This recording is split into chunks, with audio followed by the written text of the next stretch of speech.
Assalamualaikum warahmatullahi wabarakatuh. Kepada yang terhormat Bapak Nurdin, Sarjana Agama Magister Pendidikan, selaku dosen pengampu mata kuliah Sejarah Pendidikan Islam, dan tak lupa seluruh civitas Sekolah Tinggi Ilmu Tarbiyah Al-Fatah yang saya banggakan. Dalam video kali ini saya akan menjelaskan materi tentang periodisasi sejarah pendidikan Islam.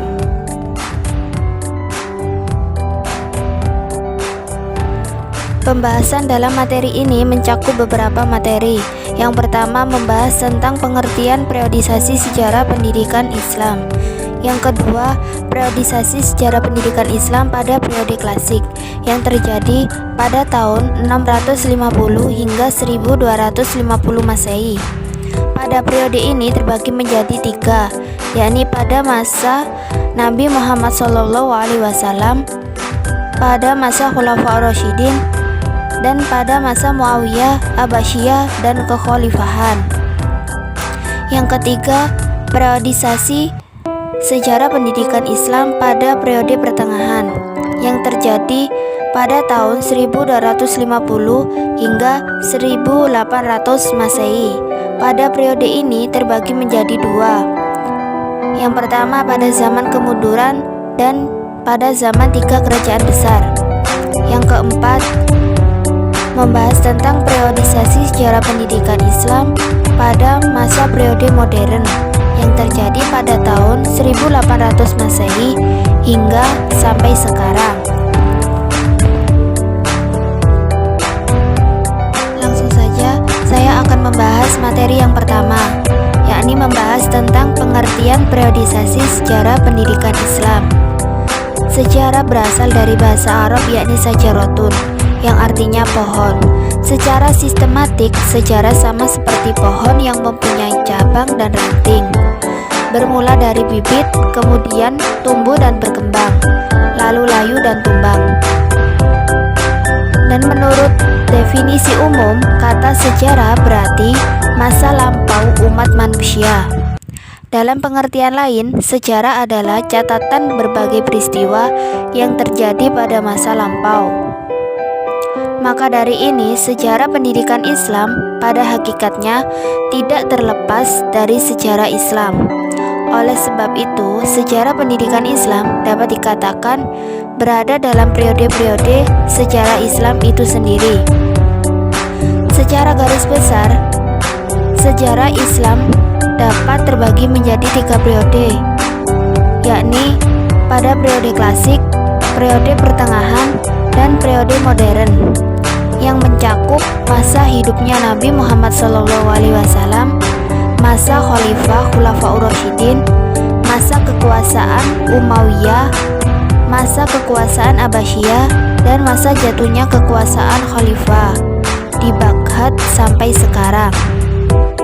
Maka dari uraian tersebut dapat disimpulkan bahwa sejarah pendidikan Islam adalah proses pewarisan dan pengembangan budaya umat manusia di bawah sinar bimbingan ajaran Islam, yaitu yang bersumber dan berpedoman ajaran Islam. Pembahasan kedua menjelaskan tentang periodisasi sejarah pendidikan Islam pada periode klasik yang terjadi pada tahun 650 hingga 1250 Masehi. Pada periode ini dapat dibagi menjadi tiga: pendidikan Islam di masa Nabi Muhammad SAW yang terjadi pada tahun 571 hingga 632 Masehi. Yang kedua, pendidikan Islam di masa Khulafaur Rasyidin yang terjadi pada tahun 632 hingga 661 Masehi. Dan yang ketiga, pendidikan Islam di masa Muawiyah, Abbasiyah, dan kekhalifahan selanjutnya yang terjadi pada tahun 661 hingga 1250 Masehi. Yang pertama, pendidikan Islam di masa Nabi Muhammad SAW.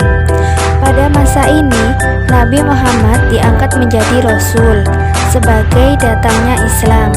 Sampai sekarang telah berjalan sekitar 14 abad lamanya. Pendidikan Islam pada masa Nabi Muhammad merupakan sifat atau model yang pertama yang terus-menerus dikembangkan umat Islam untuk kepentingan pendidikan pada zamannya. Maka dapat disimpulkan bahwa pada masa ini pendidikan Islam diartikan sebagai pembudayaan ajaran Islam, yaitu memasukkan ajaran-ajaran Islam dan menjadikan sebagai unsur budaya bangsa Arab serta menyatu ke dalamnya dengan pembudayaan ajaran Islam ke dalam sistem dan lingkungan budaya bahasa Arab. Maka terbentuklah sistem budaya Islam dalam lingkungan budaya bangsa Arab. Kedua, pendidikan Islam di masa Khulafaur Rasyidin.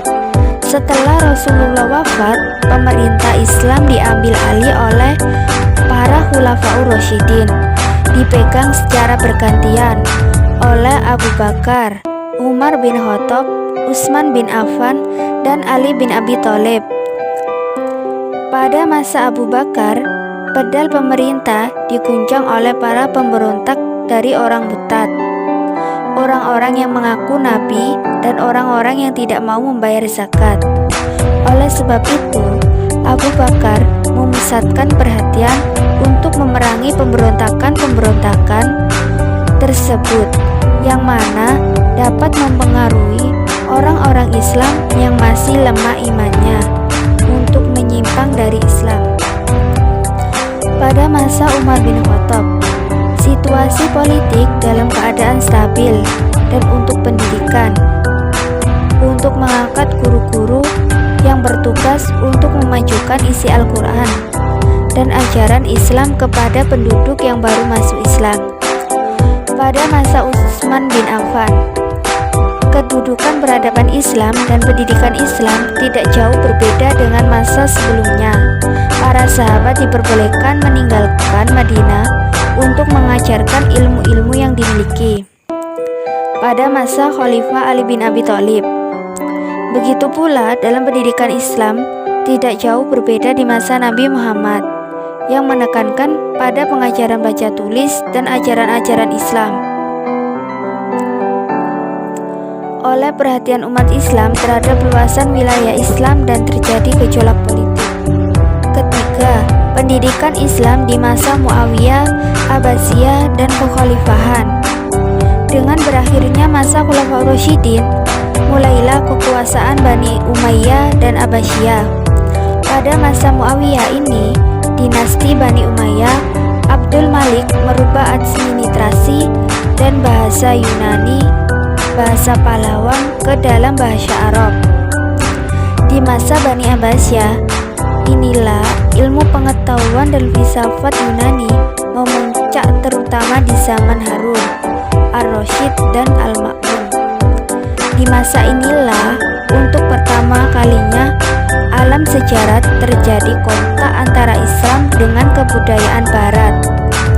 Adapun perguruan tinggi yang didirikan di zaman ini diantaranya adalah Al-Hikmah di Bahak dan Al-Azhar di Kairo, yang hingga kini namanya masih harum sebagai universitas Islam yang tertinggi di seluruh dunia.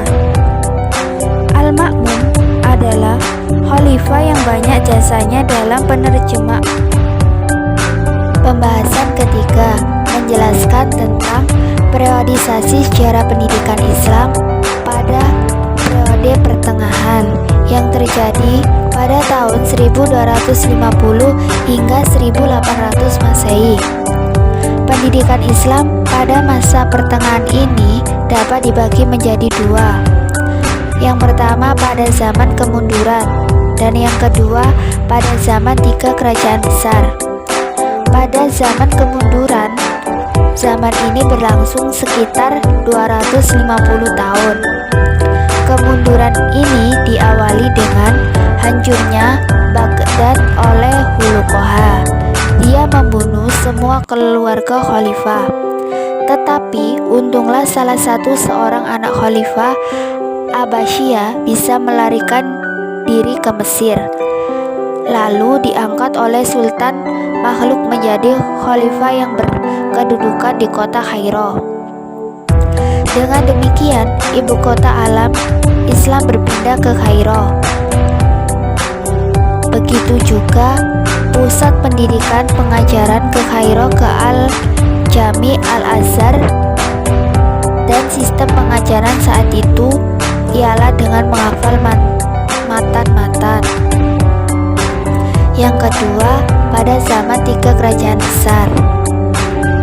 Pada zaman ini, kerajaan besar yang dimaksud adalah kerajaan Utsmaniyah di Turki yang terjadi pada tahun 1290 hingga 1924 Masehi.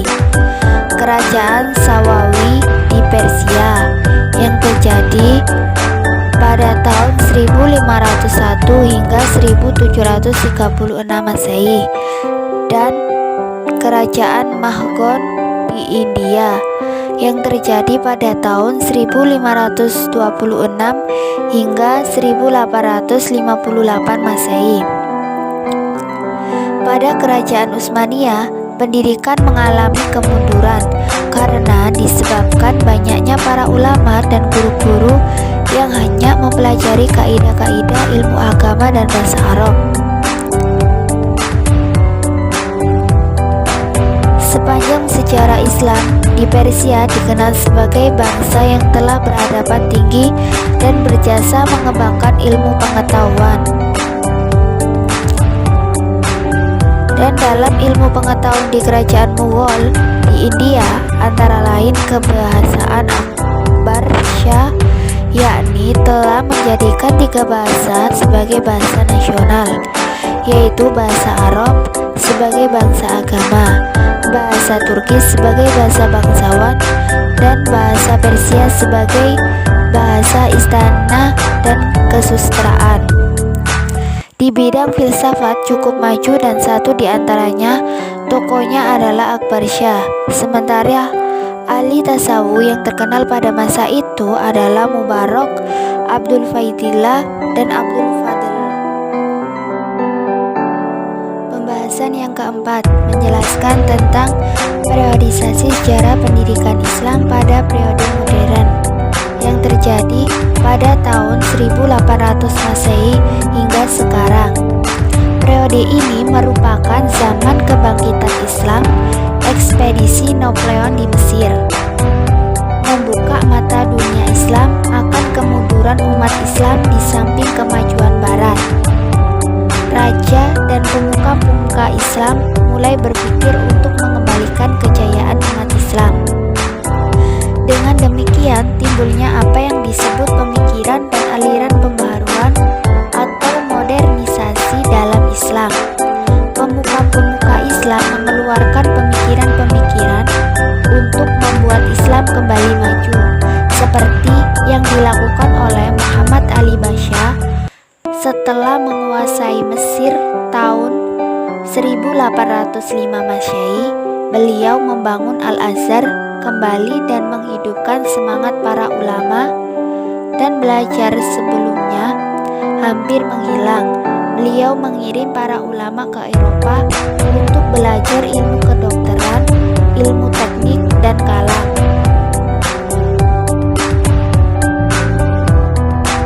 Mungkin itu saja yang bisa saya sampaikan. Kurang dan lebihnya saya memohon maaf yang sebesar-besarnya. Sekian dan terima kasih. Wassalamualaikum warahmatullahi wabarakatuh.